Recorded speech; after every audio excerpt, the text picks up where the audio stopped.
అంటే మీరు అంటున్నారు వన్ వే కూడా మనం ఆలోచించాలి కానీ మీరంతా ఆలోచించినప్పుడు అటువైపు నుండి కూడా అదే ఆలోచన ఉంది కాబట్టి ఓకే మీ విషయంలో. బట్ ఇద్దరు అదే రకంగా అది మనం టుగెదర్ వర్కౌట్ చేయించాలమ్మా. Together we have to workout. No relationship is perfect in the initial stage. పెళ్లి చేసుకున్నప్పుడు నువ్వు అరేంజ్డ్ మ్యారేజ్ చూడు, లవ్ మ్యారేజ్ చూడు, బయట ఏ రిలేషన్షిప్ కూడా పర్ఫెక్ట్ కాదు. పెళ్ళైన 6 months it is a tough period for anybody. We had our fights, we had our problems. నేను ఇంద్ర మేము ఎప్పుడూ గొడవ వేసుకోలేదు, మేము సూపర్ కపుల్ అని నేను చెప్పను. I don't believe.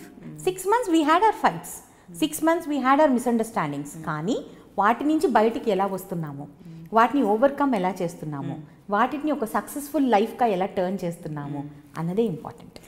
So what if it is more than 6 months, if it is around 6 years? That means both of you are not perfect. అంటే కెనాట్ లివ్ టుగెదర్. అక్కడ కూడా వాళ్ళలోనే ప్రాబ్లం ఉంది. అంటే ఒకరినొకరు అర్థం చేసుకోకపోవటమే కదా. If you understand each other, see you are not perfect, I'm not perfect, my husband is not perfect, we're like 5 fingers, each finger is not alike.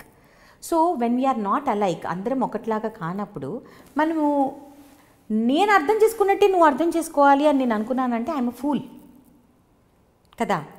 నీకు అర్థమయ్యేటట్టు నేను అర్థం చేయించాలి అంతే. అదే అన్నాను కదా, చిన్న డిఫరెన్స్ మొత్తం కదా. మొత్తం మన చేతిలో మనమే కంప్లీట్ రెస్పాన్సిబిలిటీ, మనమే సక్సెస్ చేసుకోవచ్చు, మనమే పాడు చేసుకోవచ్చు, మన చేతుల్లోనే ఉంది. ఓకే, అందుకే హ్యాపీ మ్యారిటల్ లైఫ్ అనేది ఉంటుంది అని అంటే ఎలా ఉంటుందంటే ఇలాంటి కొన్ని చిన్న చిన్న అమ్మా. నేను అదే అంటాను కదా, రోజుకు ఒక ఫోటో డీపీలు పెట్టుకున్నంత మాత్రాన, మొగుడు పెళ్ళాలు కలిసి డీపీలు పెట్టుకున్నంత మాత్రాన, ఐ లవ్ యూ అని రోజు చెప్పుకున్నంత మాత్రాన పెళ్ళిళ్ళు సక్సెస్ఫుల్ అవుతాయంటే ఐఎమ్ సారీ.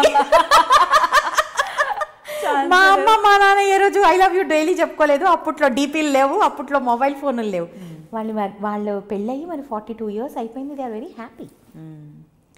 నేను మా ఆయన పెళ్లి చేసుకున్నప్పుడు డీపీలు లేవు, కెమెరా ఫోను మా ఆయనకి నేను పెళ్ళైన రోజు గిఫ్ట్ చేశాను. ఇంత చిన్ని నోకియా ఫోన్కి ఇంత కెమెరా ఉండింది. మరి అప్పట్లో అదే కెమెరా, దానిలో ఫోటోలు చూసుకొని ముసిపోయేవాళ్ళం మేము.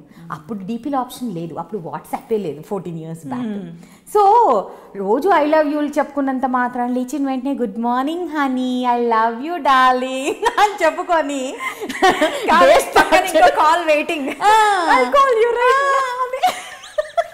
సో అలా చేస్తేనే లవ్ అంటే సారీ అమ్మ, అది లవ్ కాదు నా దృష్టిలో. నేనంట రాధమ్మ గారు, మీరు ఏమన్నా మాట్లాడుతున్నారా? అసలు సత్యాలు మాట్లాడుతున్నాను కదా. అంటే నా మాటల మూలాన అందరూ మారాలని నేను ఎక్స్పెక్ట్ చేయటం లేదు. But if it is useful to you, at least అదొక టిప్ లాగా, అదొక if it is like I'm not here to counsel for anybody. I'm nobody. నేను ఎవరు ఒకరికి నేను చెప్పి వాళ్ళ రిలేషన్షిప్ని వర్కౌట్ చేయడానికి ఐఎమ్ నో బడి. నేను మా అమ్మ నాన్నని చూసి నేర్చుకున్నాను, తను వాళ్ళ అమ్మ నాన్నని చూసి నేర్చుకున్నాడు రిలేషన్షిప్స్ అంటే ఏంటి అన్నది. అది మేము కొన్ని మా లైఫ్లో ఇంప్లిమెంట్ చేసాం. అన్నీ చేయలేకపోవచ్చు. మా అమ్మ మా నాన్న రిలేషన్షిప్ లాగా నాది ఇంద్రాది ఎప్పుడూ అవ్వలేదు. ఎందుకంటే అదొక డిఫరెంట్ జనరేషన్. సో నేను అలా చేయలేను. వాటిలో కొన్ని కరెక్షన్స్, నెక్స్ట్ జనరేషన్ ఇంకొన్ని కరెక్షన్స్. సో కరెక్షన్స్ చేసుకొని లైఫ్ హ్యాపీగా ఉండొచ్చు అని అనుకుంటే I think it is good. చాలా బాగా చెప్పారండి. సో మీ స్ట్రెంగ్త్ ఏంటి లైఫ్ టైంలో? This is my strength. Indra is my strength always. He is my strength, he is my weakness. ఏంటండి ఇలా? ఆయన ఏమో మిమ్మల్ని అంటున్నారు స్ట్రెంగ్త్ అని, మీరేమో ఆయన అంటారు. అంటే ఇదేదో ఒకసారి అనుకొని చెప్పుకోవాలి అన్నది కాదు. Frankly speaking, we have gone through so many in our lives. మేము ఈ 14 years లైఫ్లో ఎన్నో ఒడిదుడుకులు చూసుకొని ఉండుంటాం కదా. అప్పుడు మరి స్ట్రెంగ్త్ ఒకరికొకలమే కదా. ఎప్పుడు ఎవరు వచ్చి మమ్మల్ని కాపాడింది లేదు, ఎవరు వచ్చి ఇలా చెయ్యి ఇచ్చి నిన్ను దీని నుంచి బయటికి తీసుకెళ్తానని అనింది లేదు. సో ప్రతిసారి ప్రాబ్లం వచ్చినప్పుడు నేను తన పక్కన, తను నా పక్కన ఉన్నాడు కాబట్టి we are strength for each other. Weakness కూడా మేమిద్దరం మా ఇద్దరికే అంతే నాకు తెలిసి. తన లైఫ్లో నేను తప్పిస్తే దేనికి ఎఫెక్ట్ అవ్వడు, నేను తను తప్పిస్తే దేనికి ఎఫెక్ట్ అవ్వను. అన్నీ పాజిటివ్గా తీసుకోగలను. But when it comes to Indira I cannot. తను బాధపడినా నేను లేదు, ఎందుకంటే తను బాధపడినా నేను చూడలేను. తను ఎవరైనా ఒక మాట అన్నా నేను ఒప్పుకోను. వాళ్ళని నా లైఫ్ నుంచి డిలీట్ చేసి పడేస్తాను. అస్సలు ఆలోచించను. అది ఎవరైనా ఆలోచించను.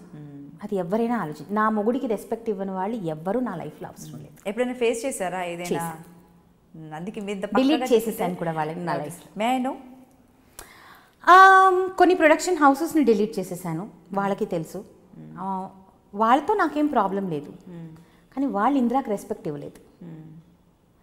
నాకు ఇందిరాకి రెస్పెక్ట్ ఇవ్వలేదు కాబట్టి నాకు అవసరం లేదు, అంతే. మీరు వర్క్ చేయట్లేదు అక్కడ? చేయను, చేయట్లేదు కాదు, చెయ్యను. ఓకే.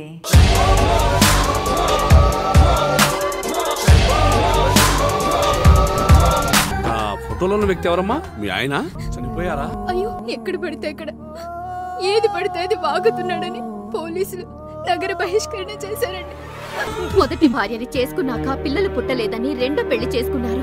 ఆవిడకి పుట్టలేదు. మూడోసారైనా తగులుతుందనుకున్నా, తనకే పుట్టలేదు. ఆయన దగ్గర బాణం ఉంది కానీ దానికి పదును లేదురా. ఆహా